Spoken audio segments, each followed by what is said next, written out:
Okay, this is gonna be like a little like okay. So this guide is made for people who are just starting this game essentially because I need you guys to be able to get through this really quickly. So I mean not quickly, but just a quick cheat sheet on how to get through this thing. Okay, so we're gonna go through this real quick. All this, none of this shit matters. All right, we're gonna go through all this shit matters. All right, first things first. If you're watching this video, you probably got a link to the game. But here you go, Discord. You know, if you don't know how that works, whatever. Learn. I added you on Discord. You already know. Twitch. These are just the Twitches that you would go for one stream days. So Monday, Wednesday, and Friday are usually streams for Bustin, and then Saturday, Sunday are going to be your Randy streams. Randy usually does Last Chance Combat, which is for if you didn't get a chance to do combat that week and you want to do combat, go for it. Heads up, it's very, very risky, very, very dangerous. Randy will kill you, okay? And you need to understand he will fucking kill you. So you just keep that in mind. Keep that in mind. Okay, and then Bustin's more of the story right now, but I think Randy also does story stuff sometimes, so just beware of that when that starts to transition, I think. Alright, let's keep it pushing. Alright, so, first things first, your name, you should know this. If you got an invite, you should know what a name is. Your family name is just going to be your clan name. If you pick a clan, obviously that'll be your name, like, you know, like mine is Senju X, whatever, Senju in the first name, whatever. Brain dead, we already got this, very simple. Alright, we're going to keep going. Village selection, different villages, different clans, alright? You can click on the village and see what clan it has. But if you're probably watching this video, you're probably joining the Leaf Village because I probably invited you. So again, yeah, keep it a push. Also, Uchihas and Mist. Heads up. Just everything else is pretty much standard. But Uchihas and Mist. Don't be that guy or girl, whatever. Anyway, alright, 5 attribute points. Alright, keeping it simple. So basically, here's the way this works. You got strength, dexterity, mind, okay? Strength is strength checks. So that means like if something tells you to roll strength or whatever, you need to get a higher than whatever the check is in order to pass it, okay? Strength also, when you get a point of strength, it adds, not only does it add a strength to your character, like 1 strength point, but at the same time, like so if you roll a dice and it said, you know, roll strength or whatever, and you had to roll a 1d20 or whatever, and you rolled a 2, if you had 1 strength point, naturally, you then have a 3, essentially. Okay, same thing for dexterity, same thing for mind. Dexterity, just to let you know, also, if you need 2 points of dexterity to get 1 tile of movement speed added onto your total overall movement speed that you can do as a character. Okay, dexterity also affects dexterity checks and, you know, weapon throwing speed. When you throw weapons, it's going to check your dexterity. Okay, mind is going to influence your chakra, so every point of mind you have will give you mind, but also it'll give you 5 chakra as well.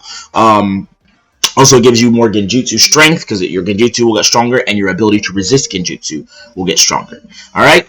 Role-playing, I'm not getting into this because you already know what this is. You're watching this guide, you shouldn't be a brand new character. If you are, then go back and watch this. Alright, it's very simple. Alright, so sessions, we already know how this works. It's very simple. I'm going to go with, so creating your character, I'm going to be honest, I don't even think you're going to have to create this on stream, but I'm just going to run down real quick. Alright, so here's how it's going to work. When you create your character, honestly, I'm going to walk you through it through a ticket. Okay, so ticket-wise, you go to ticket, say, hey, I'm creating so-and-so. Now, if you're joining this game again, you're probably joining Leaf, so you're going to say, hey, I'm so-and-so of so-and-so's clan. I've already made my Twitch account. I've already registered my account for the site or whatever, with the Dawn of Shinobi site, and I'm ready, and I'm ready to play.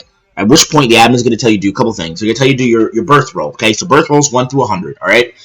That roll determines your starting XP, how attractive you are, and maybe some other bonuses if you get high, all right? Now, if you want to get between 50 and 100. You want to technically get between 75 and 100, but if your first roll is bad, there are cards, alright? So if your first roll is bad, you need to let somebody know ASAP, hopefully, in Discord or, like, the person who invited you, which might be in this case, hey, I need a birth roll card, because there are birth roll cards that you can play that will allow you to be able to get another birth roll. You can get up to 3 birth rolls, okay?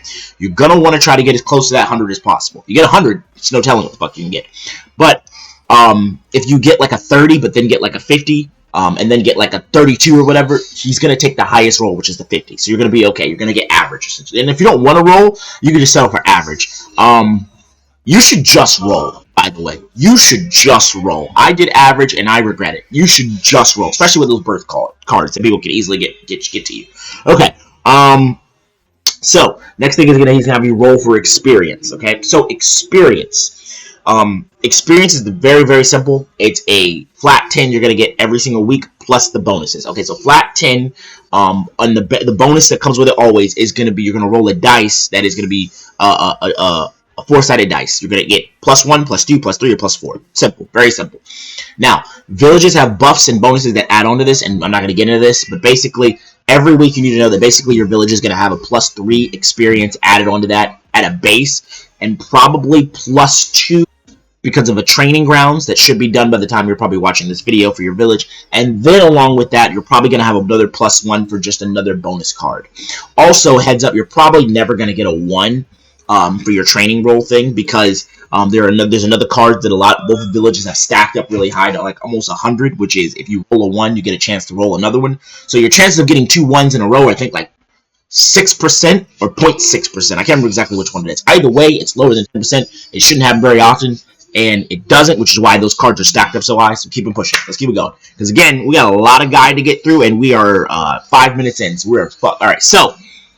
Okay, that experience can be used to do a couple things. Now, if you're joining this game, you're probably not joining this game as a non-combatant. So I'm not even going to go into non-combatant stuff. If you want to talk about non-combatant stuff, hit me up in DMs. We'll go from there. Or maybe I'll make a second video on non-combatant stuff. But we're not talking about non-combatants because you're here to box, okay? So, with experience, you can buy techniques or perks. It works just like Shinobi Roleplay, essentially, except instead of techniques costing money, they cost the same currency that perks cost, which are XP. Okay, you're gonna get XP every week. Use your XP, buy the perk you want, buy the tech you want. Techniques, for all intents and purposes, techniques are gonna always cost you 5 XP at the D rank level. When you get to C rank, they're 9, but you're not gonna be C rank when you're just starting this game, so don't worry about it right now. Also, next thing is gonna be all your D ranks that you buy at D ranks technique wise. When you get to C rank and buy the C rank progression perk of that, they all immediately go to C rank. So you only are buying brand new C rank only type techniques. So you're always going to be loaded, basically. So you're always going to be good.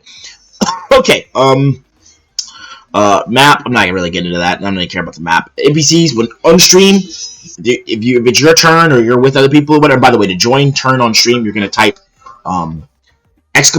!join your name and then the village you're in. And anyway, and so then whenever if he calls on you or whatever, you get to do stuff where you want. You can interact with NPCs, you can interact with the map, blah blah blah. Also, you can travel in tickets, by the way. But you're gonna learn all this. Don't worry about that. Next thing is gonna be fatigue. Fatigue is very important. Basically, fatigue is this limiter system. It's like, you know what? In a game, it's like energy. Okay, if you run out of energy in this game, you fall over, you collapse from exhaustion, and you start making death saving rolls. And death saving rolls are best 2 out of 3. You must get 10 or higher, best 2 out of 3. If you get a 1, you automatically die no matter what. If you get a 20, you automatically live no matter what. Okay? So just keep that in mind. So you don't want to make death saving throws if you can avoid it. Alright? So try not to hit 10 fatigue. You can go 9 fatigue and you're still chilling. But if you hit 10, you immediately fall over and are fucked. Unless you have a medic with you.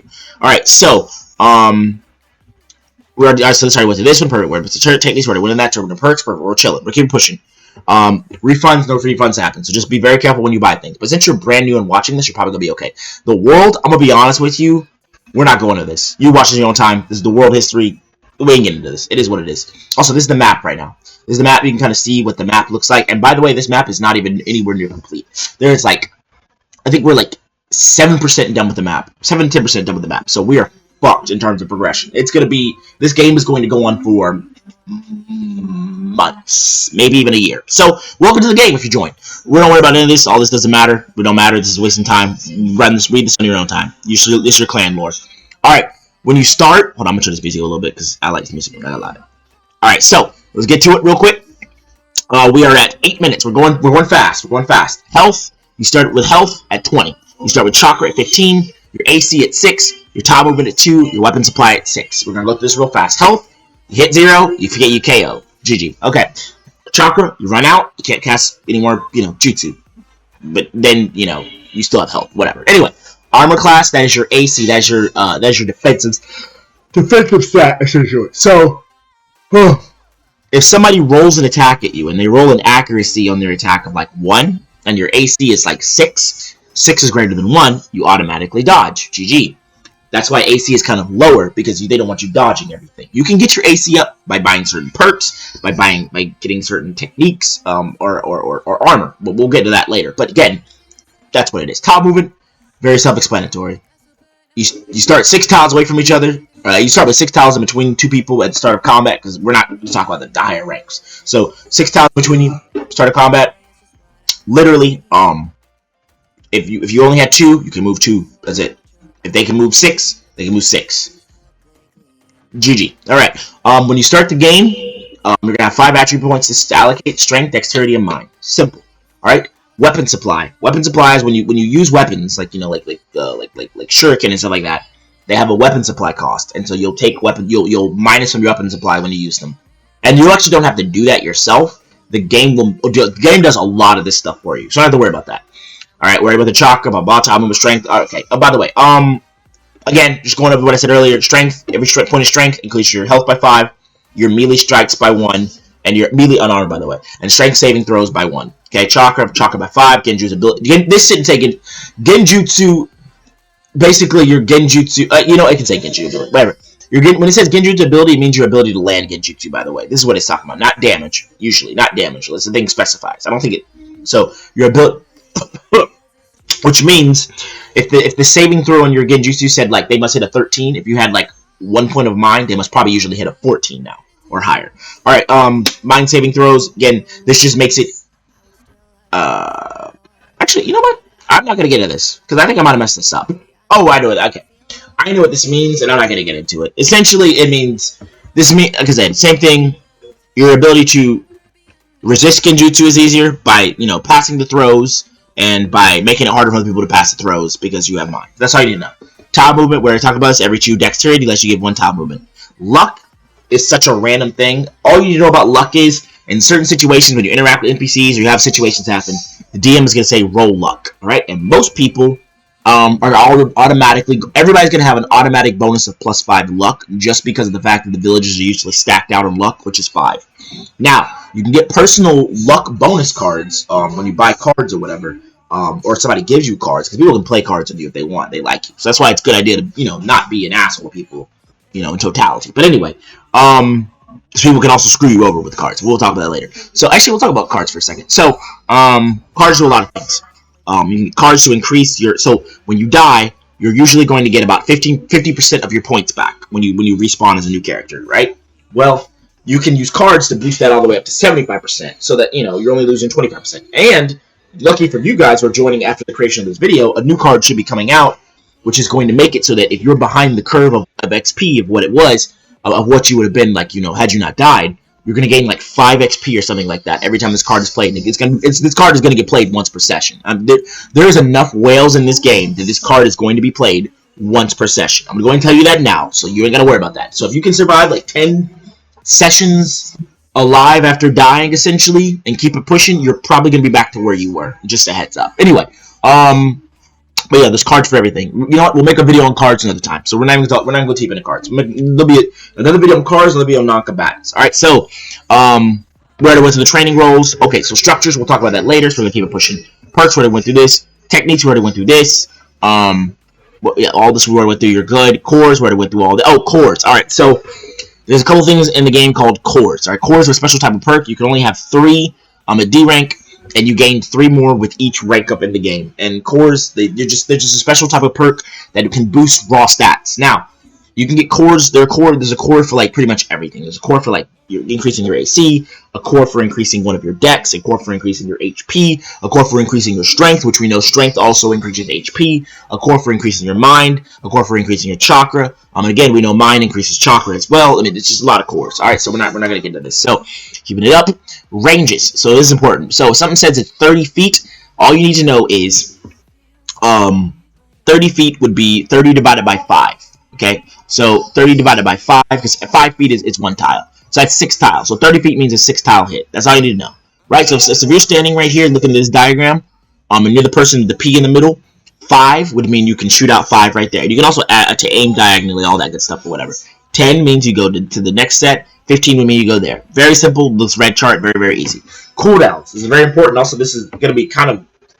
You'll learn, and a lot of this is going to come through sparring. Use the sparring tool, by the way. Once you get your stuff, try to use sparring tool. Try to learn spar, because we can literally spar each other and learn stuff anytime now and gain an OOC understanding of how to do combat. You won't gain actual combat like experience, but you will, So anyway, when you use a technique, let's say something with a 4-turn cooldown, there's got to be 4 turns of the technique being where it counts on the cooldown, and then on the 5th turn you can use it again. Okay, keep that in mind.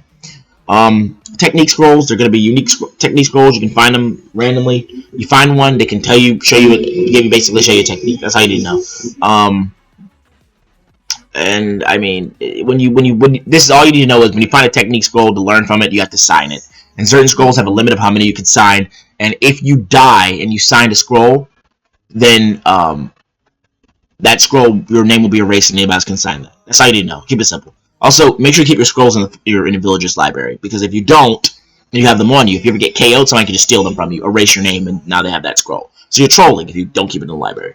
Alright, techniques. The only thing you need to know is most techniques are instant, some are concentration. If something's concentration, it means that you can sustain it and keep it going for multiple turns. That's all you need to know, really. Alright, cost. Brent, you should be self-explanatory. Alright, most thing you need to know about scrolls, honestly, is going to be unique scrolls. And somebody's going to explain that to you. But basically, unique scrolls are going to be your special abilities. Chidori, Rasengan, Chakra Enhanced Strength, Yin Seal, stuff like that. That's all you need to know. Keep it simple. Just you know, like special stuff. Okay? The stuff that you really wouldn't expect your average person to know. And where I went through this, unique scrolls, you're going to find them. Alright? Don't worry about it. It's going to be okay.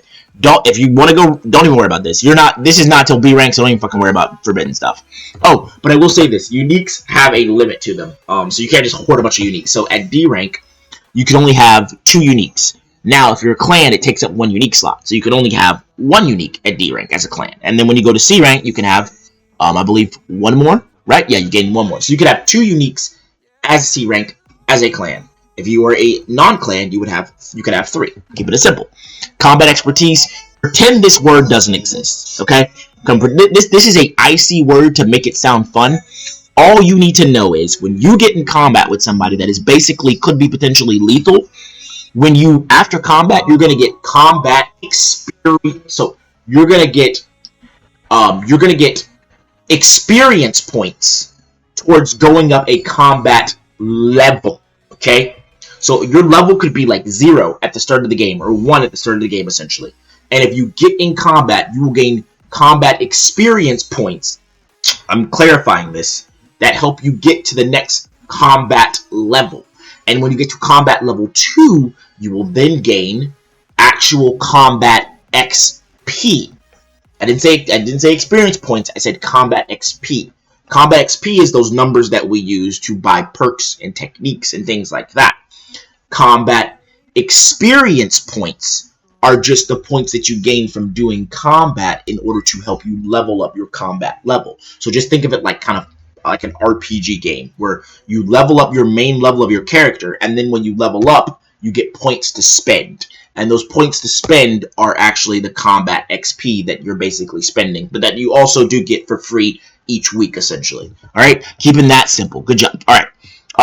When you rank up, you get bonuses. I'm not even into this because you're not going to rank up anytime soon, probably, if you're just joining this game. Civilians, bro, don't kill civilians. That's it. That's all you need to know. Very simple. Rogues, you shouldn't be running into rogues, but if you are, as a D rank, you're fucked. You're probably going to die. This is just... Also, don't go rogue. If you do, you're probably trolling. You're probably going to die. Fatigue, we already went into this, so it is what it is. Different things give fatigue. So let's go through this real quick. Shit, I don't know if this is still the same, actually. I can't remember if this is still the same. The main thing you need to know is you gain fatigue from different things. I'm not even going to bother with this because it's so varied. You can ask people what it is, because this might change from time to time, so I'm not going to go over this. Because this is kind of fake, in my opinion. So just don't worry about this. But just know you gain fatigue from different things. You hit 10, you're fucked. Unless you have a medic next to you. And there's many ways to reduce fatigue. There's food. There's fatigue reduction through relaxation. We'll get to that later on. There is, at the session start, you automatically lose 2 fatigue. There are medics who can heal you for fatigue. The hospital itself can reduce fatigue at the start of every single session for you. And then also if you have a house, can reduce your fatigue also. Alright, bet. Artisan skills, this is just crafting and gathering. There's like 4 things here: mining, logging, foraging, fishing. I'm gonna be honest with you. The only thing you need to know about this is one thing, okay?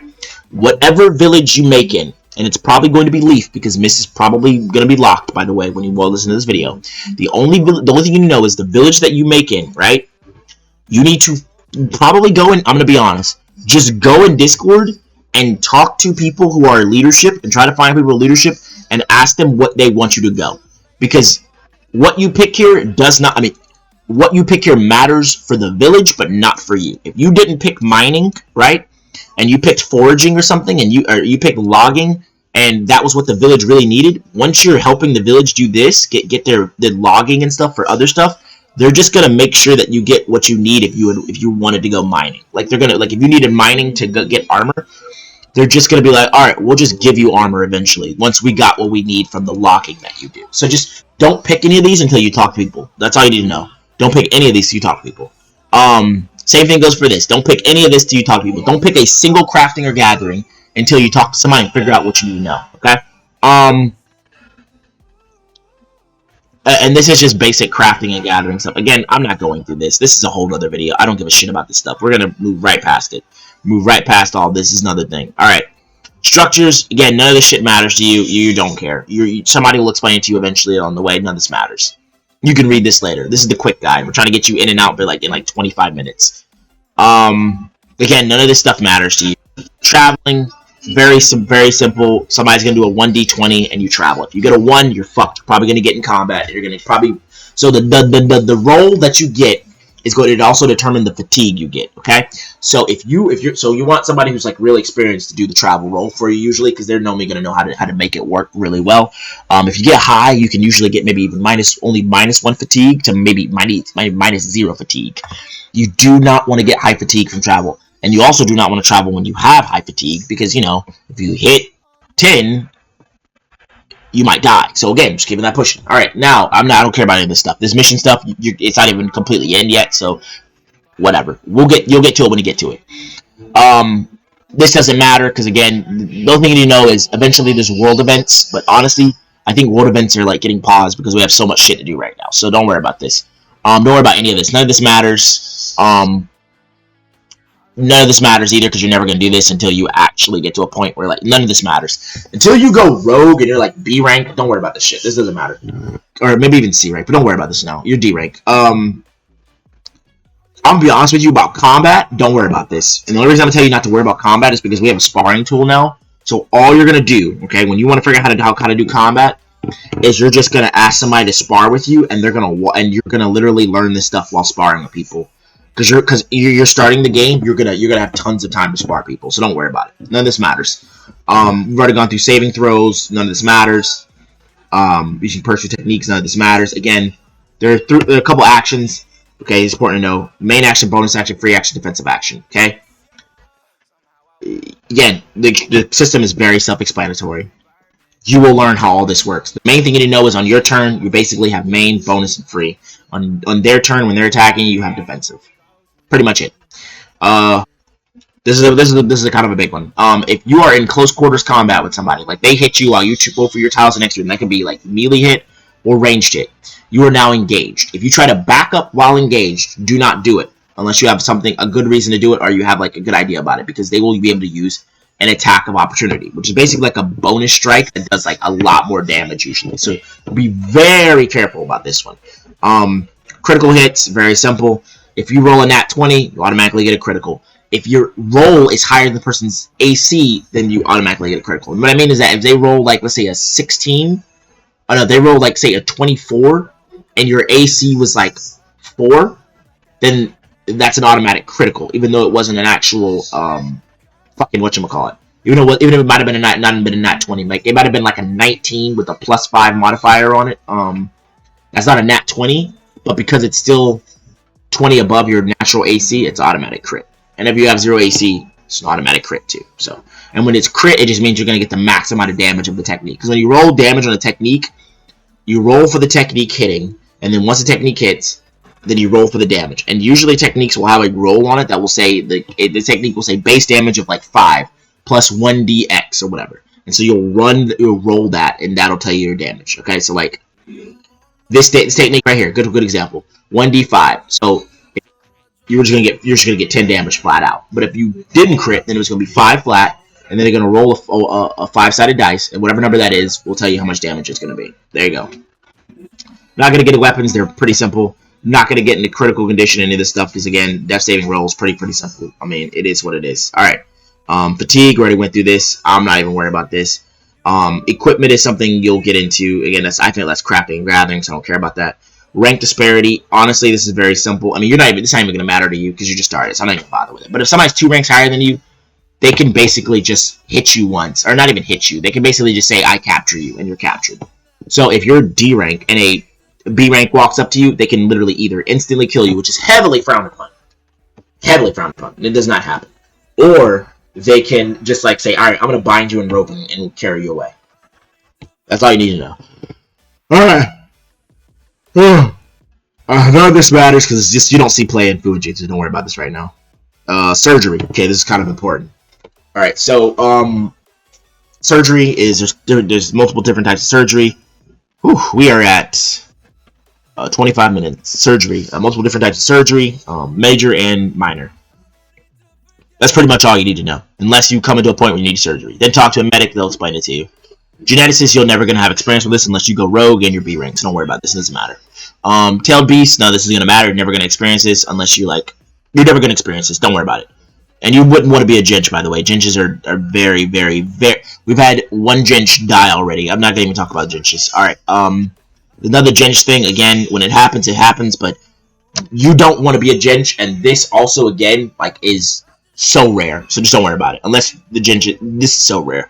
It's not worth going over. Sensing, most people don't have sensing because I'm not going to bother going it. Death rewards, if you die, you get a death reward. That's all you need to know. It's pretty simple.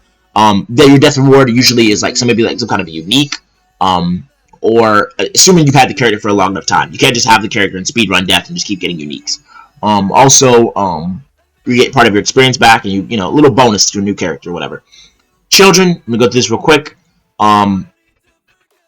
Children are made through 2 players deciding that they want to interact in a, you know, romantic, deeply romantic way, essentially, sexual way, whatever I'll say it.